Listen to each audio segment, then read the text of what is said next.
अस्सलामुअलैकुम, आप देख रहे हैं स्पोर्ट्स बज़ और मैं हूं लुकमान अली। पाकिस्तान वर्सेस जनूबी अफ्रीका इस वक्त टेस्ट मैच जारी है और टेस्ट मैच में पाकिस्तान की पोजीशन एक दिन के लिए काफ़ी मजबूत होती है, अगले दिन कमज़ोर होती है और यही पाकिस्तान के साथ चलता रहा है। और इस टेस्ट मैच में भी दूसरा टेस्ट मैच है जिसमें पाकिस्तान फॉलो ऑन का शिकार हुआ है। पूरी टीम पहले इनिंग में 194 रन पर आउट होती है।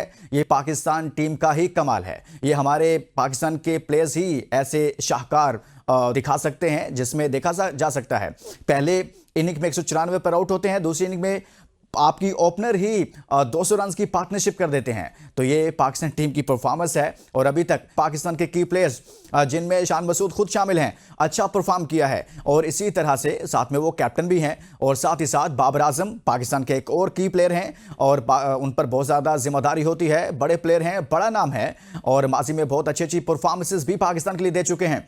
बाबर आजम ने भी इस मैच में तो अच्छा परफॉर्म किया है, लेकिन अब दीगर की प्लेयर्स में बात हो रही है कामरान गुलाम की। कामरान गुलाम जिनको पाकिस्तान क्रिकेट टीम में मौका दिया गया है, आते ही बहुत अच्छी अच्छी परफॉर्मेंसेस दी, लेकिन बदकिस्मती से पाकिस्तान के दीगर क्रिकेटर्स के साथ जो मसला है वही मसला शायद कामरान गुलाम के साथ भी है कि तसलसल नहीं है, मुसलसल परफॉर्म नहीं कर पाते। एक इनिंग अच्छी खेलते हैं जैसे अब्दुल्ला शफीक खेल रहे थे और उसके बाद 2 से 3 इनिंग्स ऐसी खेलते हैं जिसमें वो रन्स नहीं करते हैं और यही मसला चल रहा है पाकिस्तान के एक और की प्लेयर हैं सऊद शकील, जिनके साथ यही मसला है कि वो भी एक गेम में तो अच्छे रन्स करते हैं, अच्छी परफॉर्मेंस देते हैं, लेकिन अगले ही लम्हे उनके साथ भी यही है कि बाद में ऐसे लगता है कि वो खेलना ही भूल गए हैं। और इस दूसरे टेस्ट मैच में पाकिस्तान के इन की प्लेयर्स का परफॉर्म करना बहुत अच्छा जरूरी है। इसी तरह से इन्हीं में शामिल है आमिर जमाल और वो बॉलिंग भी करते हैं, साथ में बैटिंग भी करते हैं और कहा जाता है कि ये हमारे मुस्तकबिल के ऑलराउंडर हैं। अब देखना यह है कि वो जब 7वें नंबर पर बैटिंग करने आए तो वो कैसा परफॉर्म करते हैं, क्योंकि पाकिस्तान इस वक्त इस टेस्ट मैच में मुश्किलात का शिकार है। गो के दूसरी इनिंग में अच्छा खेल रहे हैं। अब कुछ बात करेंगे साइम अयूब के हवाले से। साइम अयूब इंजरी का शिकार हुए, चेयरमैन पीसीबी मोहसिन नकवी उनके हवाले से बोले हैं और कहा है कि तमाम तर वसाइल को बरकरार लाया जाएगा और चैंपियंस ट्रॉफी से पहले उम्मीद है कि साइम अयूब अच्छा परफॉर्म करेंगे और साइम अयूब फिट हो जाएंगे और साइम अयूब को स्क्वाड में शामिल किया जा सकता है। और ताहम इस हवाले से उनको लंदन भिजवाया जा रहा है जहां पर उनका इलाज मुआवजा होगा। डॉक्टर्स के साथ उनकी अपॉइंटमेंट तय हो चुकी है और उम्मीद करते हैं कि वो वापस आएंगे और स्क्वाड का हिस्सा बनेंगे। इसी के साथ साथ नाज़रीन बहुत सारे सवाल उठ रहे हैं कि पाकिस्तान ने स्पिनर्स को ऐड क्यों नहीं किया था इसमें, और पाकिस्तान को यही वजह है कि इस टेस्ट में मुश्किलात का पाकिस्तान शिकार रहा है। तो इसी टेस्ट मैच पर बात करेंगे, लेकिन आगे बढ़ने से पहले बाबर आजम के कुछ स्टैट्स हैं वो आपके सामने रखते हैं कि बाबर ने किस तरह की परफॉर्मेंस दी है। 4 इनिंग्स में 191 रन बनाए हैं, 48 की उनकी एवरेज है, 350 स्कोर की हैं, कोई 100 नहीं है। 2024 बाबर के लिए अच्छा नहीं रहा, लेकिन अब कहा जा रहा है कि 2025 के आगाज में बाबर फॉर्म में वापस आ गए हैं और इन्हीं इश्यूज पर बात करेंगे। हमारे साथ मौजूद हैं senior sports journalist Najibul Hasnain साहब। बहुत शुक्रिया नजीब साहब, आपने हमारे लिए वक्त निकाला। केपटाउन टेस्ट इस वक्त जारी है, पाकिस्तान की परफॉर्मेंस को कैसा देखते हैं? पाकिस्तान एक लम्हे के लिए लगता है कि बिल्कुल ही नाकाम तरीन कमज़ोर तरीन टीम है, लेकिन अगले ही लम्हे लगता है कि पाकिस्तान टीम दुनिया की बड़ी मजबूत टीम है। वही बैटिंग लाइनअप कुछ और ही रंग दिखा रही होती है। क्या होता है पाकिस्तान क्रिकेट के साथ? देखिए, मेरे हिसाब से मैं हमेशा एक बात कहता हूँ कि टेस्ट क्रिकेट में पहली इनिंग में टोन सेट किया जाता है, उसके बाद दूसरी टीम बस पीछे पीछे ही रहती है। तो साउथ अफ्रीका ने वो टोन सेट कर दिया, 615 रन का पहाड़ जैसा स्कोर बनाया। पाकिस्तान के लिए परेशानी की बात यह है कि जिन्होंने रन रोकने थे उन्होंने खूब रन दिए और जिन्होंने रन बनाने थे उन्होंने पहली इनिंग में वो रन बनाए नहीं। यानी हमारे बॉलर्स की खूब पिटाई हुई और बल्लेबाजों ने इस अच्छी पिच का फायदा नहीं उठाया। 615 का पहाड़ जैसा स्कोर था, उनकी तरफ देखिए, उनकी तरफ से एक बड़ी डबल सेंचुरी हुई, 2 सेंचुरियां हुई, एक 50 हुआ, केशव महाराज ने 40 रन किए। तो everybody perform from south Africa. हमारी तरफ से ऐसा लग रहा था कि जिस तरह के शॉट हमारे प्लेयर्स खेलकर आउट हुए हैं कि जैसे वो बोर हो रहे थे या उनका मूड खराब था, दिल नहीं चाह रहा था खेलने का। और जहां तक अब आप दूसरी इनिंग की बात कर रहे हैं, तो इसीलिए बड़ी टीमें फॉलो ऑन नहीं लेती हैं। ज्यादातर आप देखेंगे फॉलो ऑन से बचते हैं, वो नहीं लेते हैं, क्योंकि आपकी बॉलिंग इतनी थक चुकी होती है, आपकी फील्ड इतनी टायर्ड हो चुकी होती है कि एक बार 10 विकेटें लेके दोबारा 10 विकेटें लेना आसान नहीं होता। तो उसका पूरा फायदा, taking nothing away from Shan Masood and Babar Azam, दोनों ने बहुत अच्छा खेला और अभी शान तो अभी भी पिच पर मौजूद हैं, तो एक अच्छा स्कोर बना रहे हैं। लेकिन यहाँ पाकिस्तान के लिए बहुत मुश्किल है, क्योंकि अभी भी पाकिस्तान ट्रेल बाय 108 रन और फिर आपने अब आगे भी स्कोर देना है, तो चांस तो मुझे नहीं लगता पाकिस्तान का है, लेकिन फाइट बैक कर रहा है, ये एक अच्छी बात है। फाइट बैक पाकिस्तान कर रहा है। साइम अयूब का इंजर्ड हो जाना मैच के दौरान ये कितना बड़ा नुकसान था पाकिस्तान के लिए?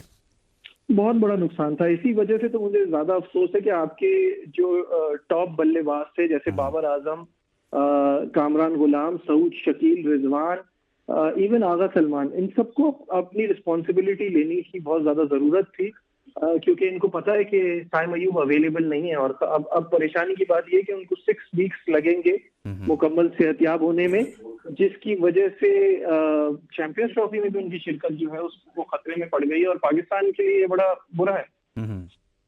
अच्छा, पाकिस्तान के जो की प्लेयर्स हैं नजीब, उनका परफॉर्म कितना अहम है, जिसमें सऊद शकील भी शामिल हैं। बाबर आजम तो अपनी इनिंग खेल चुके और शान मसूद तो परफॉर्म कर रहे हैं इस इनिंग में, लेकिन बाकी प्लेयर्स पर भी कुछ जिम्मेदारियां आयद होती हैं। सऊद पहली इनिंग में नहीं चल पाए, तो उन पर कितना इन्हिसार है? जी, जाहिर है सबके ऊपर जिम्मेदारी है और जिम्मेदारी लेनी भी पड़ेगी। आपने सऊद शकील का जिक्र किया, तो आईसीसी के टेस्ट रैंकिंग में 6ठे नंबर पर है टॉप बल्लेबाजों में, तो उसमें उसको भी देखते हुए उनको परफॉर्म करना चाहिए। बहुत शानदार टेक्निक है, और मैं बार बार कह रहा हूँ इस पिच में इतना कुछ है नहीं, तो बड़े स्कोर्स तो सबको करने चाहिए। सबको स्कोर करने चाहिए। बाबर आजम काफ़ी अरसे से आउट ऑफ टच थे, परफॉर्म नहीं कर रहे थे, लेकिन 2025 का आगाज़ होते ही लगता है कि वो फॉर्म में वापस आ गए हैं। आप भी ऐसे ही समझ रहे हैं? बाज़ लोग कहते हैं कि अब वो फॉर्म में वापस आ गए हैं, बाकायदा उसी रंग और रूप में बाबर आजम हमें नजर आ रहे हैं, ऐसा ही है? बिल्कुल, देखिए बहुत अच्छा है। बाबर आजम इससे बड़े प्लेयर हैं कि 50-80 रन करके वो इस तरह की पिच पे कुछ फायदा तो नहीं पहुंचा रहे। उनको तो बड़े अपना फायदा उठाना चाहिए। जिस तरह की ये कंडीशन थी, यहाँ पे सबको रन करने चाहिए, तो बाबर आजम को 100-200 रन करने चाहिए थे, but it's a good sign कि चले उनसे रन तो हो रहे हैं। नजीब, यहाँ पर हम देखते हैं कि पाकिस्तान ने सिर्फ कोई स्पिनर ऐड नहीं किया। सलमान अली आगा आपको पता है कि रेगुलर स्पिनर तो नहीं है, ना ही एक रेगुलर बॉलर के तौर पर जाने जाते हैं। वो 3 विकेटें ले सकते हैं, तो जब स्क्वाड में नोमान मौजूद थे, साजिद को तो आपने रखा ही नहीं है, तो फिर पाकिस्तान सिलेक्शन कमेटी ने ये बहुत बड़ा ब्लंडर नहीं किया कि आपने नोमान को स्क्वाड में रखते हुए भी मैच नहीं दिया? जी, बात ठीक है आपकी कि नोमान यहाँ हो सकते थे, और एक स्पिनर होता तो आपका एक चेंज ऑफ पेस भी होता है, एक आपके पास क्वालिटी स्पिनर होता तो एक अलग बात होती। लेकिन ये तो अब जाहिर है, अब फैसला तो कर लिया था कि आप फास्ट बॉलर के साथ गए। दूसरा, आपकी फास्ट बॉलिंग में भी डेप्थ नहीं है, यानी आपके जो 125-126 की स्पीड से जब आप बॉल कराएंगे तो जाहिर है सामने वाली टीम 615 ही करेगी। आपके फास्ट बॉलर्स में भी कोई पेस नहीं था, ऐसा कोई वैरायटी नहीं थी, कोई काउंटर आपके पास नहीं था। जब उनके बल्लेबाज फंस के खेल रहे थे, जब उनके बल्लेबाज रन कर रहे थे, तो आपके पास कोई काउंटर नहीं था। तो ये प्रॉब्लम तो हुई पाकिस्तान की, एक वन डायमेंशनल सी बॉलिंग लगी। यानी कि आप समझ रहे हैं कि बॉलर्स भी जिम्मेदार हैं, कहीं ना कहीं कैप्टन भी कुछ जिम्मेदार थे कि इतने ज्यादा रन्स बनवा दिए। कोई उनके कुछ फैसलों के नतीजा में भी कहीं ना कहीं पाकिस्तान ने अपनी पोजीशन को कमजोर किया। नहीं, मुझे ऐसा लगता है कि जाहिर है कि कुछ ना कुछ आप चेंजेस कर सकते थे, लेकिन captain is as good as his team. अगर वो टीम नहीं परफॉर्म करी, आप कप्तान पे ब्लेम कैसे डाल सकते हैं? अभी देखिए, शान को मौका मिला तो वो विद द बैट तो परफॉर्म कर रहे हैं, वो काम तो कर रहे हैं जो उनको करना चाहिए। क्योंकि जब आपका कैप्टन रन नहीं करता ना, तो टीम के ऊपर ऑटोमेटिकली प्रेशर आता है। यही इसकी सबसे बड़ी एग्जांपल आप देखें, अभी रिसेंटली बॉर्डर गावस्कर ट्रॉफी खत्म हुई है, तो रोहित शर्मा नहीं चल रहे थे, तो टीम के ऊपर कितना प्रेशर था कि आखिर में आपको कप्तान को बिठाना पड़ा। सही है, तो ये अच्छा है कि शान मसूद के खुद के रन हो गए, इससे उनके कॉन्फिडेंस में बहुत बेहतरी आएगी और कप्तानी भी वो बेहतर तरीके से कर सकेंगे।